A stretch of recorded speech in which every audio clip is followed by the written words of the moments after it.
गाना रिकॉर्ड हो रहा है फिल्म का, फिल्म के बारे में थोड़ा बताइए और आज जो रिकॉर्डिंग हो रही है उसके बारे में थोड़ा हमें बताइए।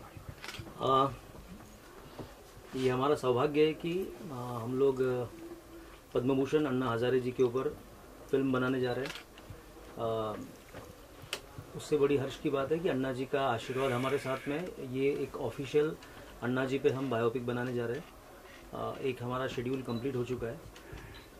अन्ना जी की बचपन से लेके आज तक की जीवनी हम इसमें कवर कर रहे हैं। अन्ना किशन बाबूराव हजारे जो रालेगंज जैसे छोटे से गांव से थे, वहाँ से अन्ना कैसे बने, ये कथा हम इसमें लेके आ रहे हैं। अन्ना जी का सारा जीवन, अन्ना जी मिलिट्री में थे, अन्ना जी गांव के लिए जो संघर्ष किया वो संघर्ष, ये सारा कुछ हम, और उसके बाद में 2011 का रामलीला का संघर्ष, भ्रष्टाचार के खिलाफ का संघर्ष, ये सारे संघर्ष उनकी जीवनी हम ऑफिशियली लेवल पे अन्ना जी से कंसर्न लेके अभी कर रहे हैं।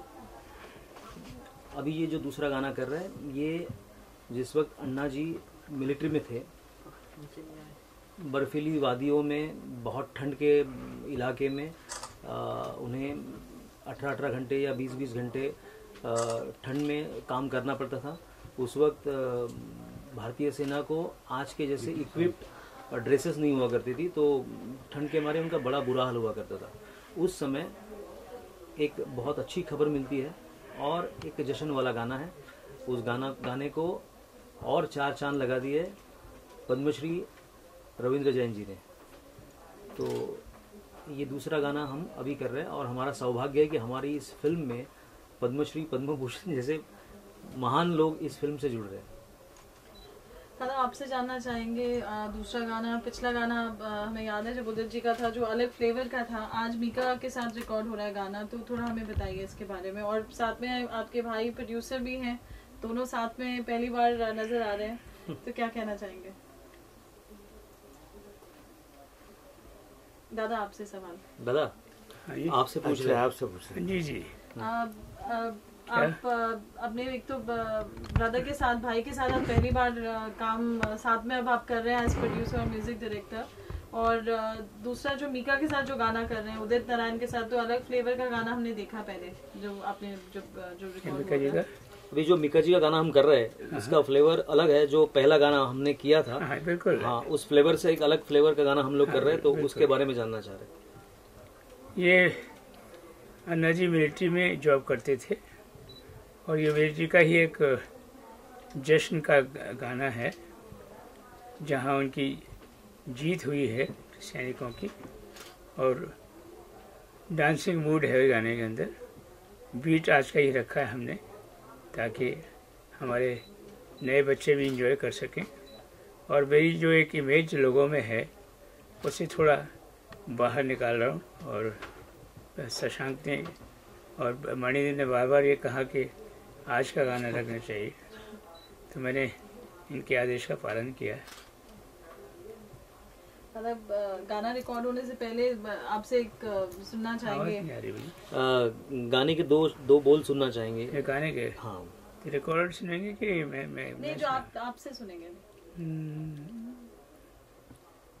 बारूदी दिन रातों से, जंग ही जंग की बातों से, बारूदी दिन रातों से, जंग ही जंग की बातों से, कुछ वक्त बचा के एक शाम, नशीली एक शाम चुरा ले यारा, कुछ वक्त बचा के एक शाम, नशीली एक शाम चुरा ले यारा।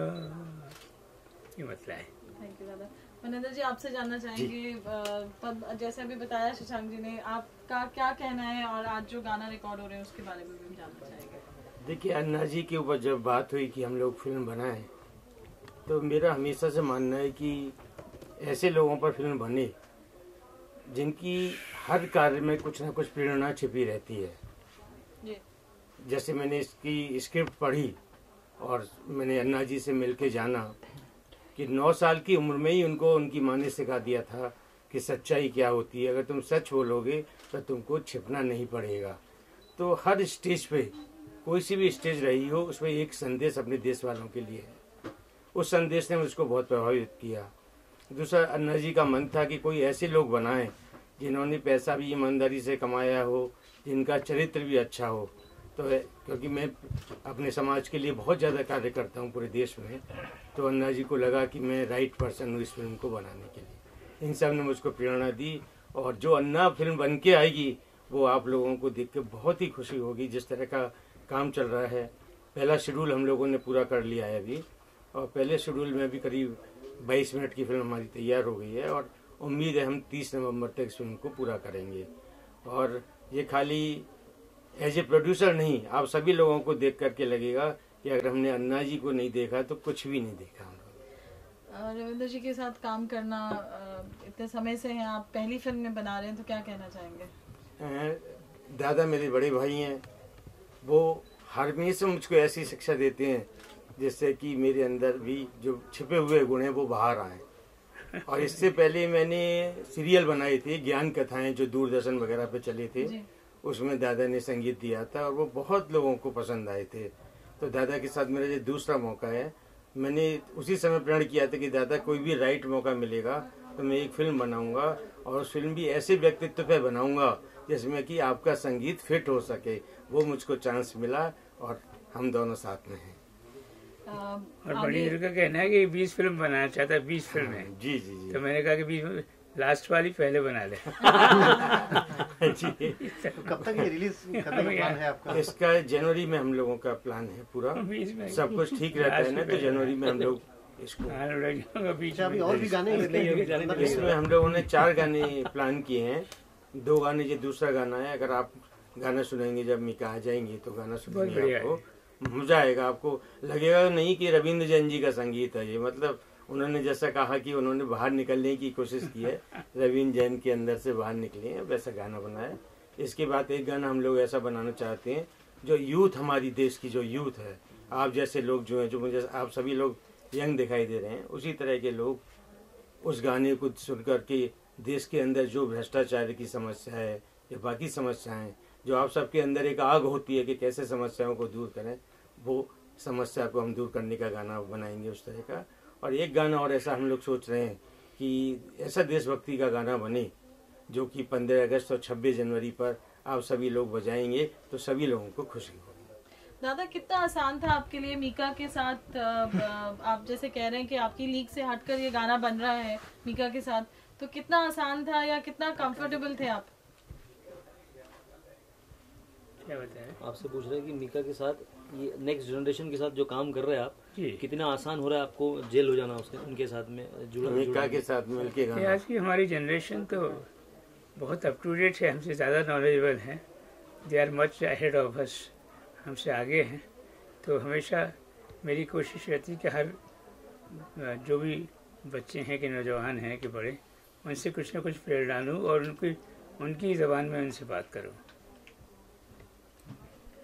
कुछ और कहना चाहिए शायद जी? फिल्म का कुछ आप प्ले भी कर रहे हैं, हमारे अंदर भी ताजगी रहेगी। हाँ, आपने किस तरह से तैयारी की अपना टाइटल रोल प्ले करने के लिए? पिछले 2.5 साल से या 3 साल हो गए जब से अन्ना जी का रामलीला पे मैंने सब अनशन देखा, तो मुझे एहसास हुआ कि अगर अन्ना जी का व्यक्तित्व अगर मैं लोगों पर्दे तक ला पाऊँ तो ये बहुत बड़ी बात होगी। चैलेंज बहुत बड़ा था। सबसे बड़ा चैलेंज था कि अन्ना जी का कंसेंट मिलना कि, और जब मैं रालेगन 1-2 बार गया अभी, तो मुझे पता चला कि काफ़ी बड़े बड़े नाम चीन लोग अन्ना जी को जाके अप्रोच कर रहे थे और थोड़ा डिफ़िकल्टीज उनको आ रही थी। तो जब मैं गया, स्क्रिप्ट अन्ना जी को सुनाया, तो अन्ना जी को बड़ा अच्छा लगा कि जो हमारा रीज़न एक अच्छी फिल्म बनाने का है जिससे लोगों को प्रेरणा मिले। अन्ना जी का मेरा भी अन्ना जी को यही कहना था कि आपका काम है लोगों को जागरूक करना, मैं फिल्म में करूँ। मेरी फिल्मों के थ्रू हम यही काम करना चाहते हैं, अच्छी फिल्म बनाना चाहते हैं। और अन्ना जी के कंसेंट के बाद में हम पिछले 1.5 साल से सभी डिपार्टमेंट पे इस पे काम कर रहे थे, और जब हमको लगा कि ना अब हम लोग तैयार हैं फिल्म करने के लिए, हम लोग फ्लोर पे गए। अभी हमने पहला शेड्यूल कंप्लीट किया और इसी तरह बहुत जल्द ही हम पूरी फिल्म कंप्लीट कर लेंगे। Thank you very much. Hello, हाँ हारुल ठीक बोल दिया ना? हाँ बोला, हाँ बोलो ना। हेलो।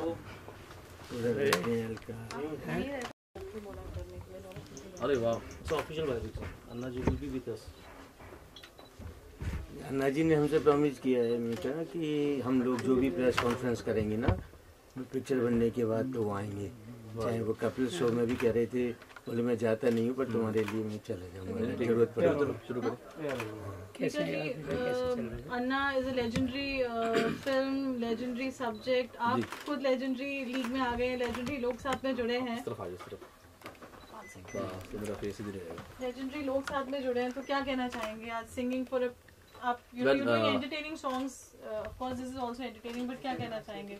फर्स्ट ऑफ ऑल तो बहुत बड़ी बात है कि अन्ना जी के ऊपर उनकी लाइफ के ऊपर ये मूवी बन रही है एंड पूरा इंडिया उनका, पूरा देश उनका फ़ैन है, बट मैं सबसे बड़ा फ़ैन रविंदर जी का हूँ। अच्छा, क्योंकि मेरे लिए बहुत बड़ी बात है कि मैं इनके लिए गाना गा रहा हूँ। अन्ना जी के हम सब फ़ैन हैं, लेकिन मैं पर्सनली इनका बहुत बड़ा फ़ैन हूँ। और इन्होंने जब मुझे फ़ोन किया तो मेरी बहुत खुशनसीबी है कि इन्होंने मुझे बुलाया एंड बचपन से हम इनकी मूवीज़ के सॉन्ग सुनते आए एंड अब दो लेजेंड बनेंगे, एक तरफ रविंदर जी हैं और दूसरी तरफ अन्ना जी हैं, तो दोनों के लिए गाने का मौका मिल रहा है एंड आई थिंक हम सब जानना चाहेंगे कि उनकी लाइफ कैसे रही है, किस तरीके से वो इस मुकाम पे पहुंचे हैं। तो देश का हर नौजवान अगर इस फिल्म को देखेगा तो कुछ ना कुछ सीखने को मिलेगा। आपने जैसे कहा मीका आप फैन रहे रविंदर जी के, तो ये आई एम श्योर रविंदर जी तो फ्लेवर अलग रहेगा, तो आपके आने से पहले हमने उनसे सवाल पूछा था कि मीका जी के साथ अब आप गाना कर रहे हैं तो कैसा कॉम्बिनेशन, क्या कॉन्फिडेंस देखने को, तो आपकी एक्सपेक्टेशंस क्या हैं? वेल रविंदर जी ने ऑलरेडी इतने राम तेरी गंगा मैली से लेके इतने सुपरहिट गाने उन्होंने दिए हैं, तो आज हम तो नए बच्चे हैं इनके सामने, तो बड़े इन्होंने तो लता जी को गवाया, इतने बड़े बड़े लेजेंड्स को इन्होंने गाना गवाया, तो आज मेरी खुशी भी है कि मैं इनके लिए गाना गा रहा हूँ। So, I hope कि अच्छा गा पाऊंगा बिकॉज इनकी ट्यून्स जो होती हैं कॉम्पोजिशन बहुत मुश्किल होती है। दादा क्या कहना चाहेंगे आप, मीका जी ने जो भी कहा, आप क्या कहना चाहेंगे उनके बारे में? मैं यही कहूँगा कि चारों ओर से सदा आ रही मिक्का मिक्का मिक्का, वाहे गुरु की कृपा से मिक्का का चल गया सिक्का। मीका आपने गाना शायद अभी सुनेंगे या नहीं? अभी मैं गाना सुनूंगा आगे एंड एक्चुअली पहले मेरे स्टूडियो में था सारा तामझाम, तो फिर फटाफट थोड़ा शिफ्ट हुआ तो मैं अभी तैयार होकर इधर आया हूँ। मेरे चढ़ने की प्रॉब्लम हुई, कोई टेंशन नहीं सर, कोई स्पाइन का ऑपरेशन किया तो वो सफल नहीं हो पाया, तो मेरा भी मन था कि आऊँगा कभी ना कभी जरूर। चलिए भाई, चलिए आगे